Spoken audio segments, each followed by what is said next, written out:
திமுக தலைவர் மு.க.ஸ்டாலினின் கோரிக்கையின் அடிப்படையில் கொளத்தூரில் உள்ள 14 பூத்களில் பதிவான வாக்குகளை மீண்டும் சரிபார்க்கும் பணி இன்று நடைபெறவுள்ளது.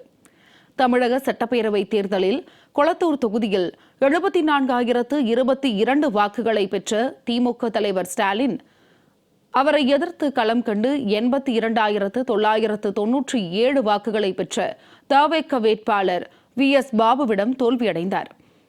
இந்நிலையில் அந்த தொகுதியில் 14 பூத்களில் வாக்குப்பதிவு இயந்திரங்களை மறு ஆய்வு செய்து அதில் எந்தவித குளறுபடியும் இல்லை என்பதை தங்கள் முன்னிலையில் செய்து காட்ட வேண்டும் என்று தேர்தல் அதிகாரிகளிடம் மு.க.ஸ்டாலின் விண்ணப்பித்திருந்தார். அதன்படி இன்று காலை 9 மணிக்கு சிந்தாதிரிப்பேட்டையில் வைக்கப்பட்டுள்ள 14 பூத்களின் வாக்குப்பதிவு இயந்திரங்கள் மறு ஆய்வு செய்யப்பட உள்ளது. அப்போது தேர்தலில் பதிவான வாக்குப்பதிவு விவரங்களும் மீண்டும் சரிபார்க்கப்பட இருக்கிறது. இதில் குறைபாடு கண்டறியும் பட்சத்தில் மறு தேர்தலுக்கு உத்தரவிடக் கோரி நீதிமன்றம் செல்லவும் வாய்ப்பு உள்ளது.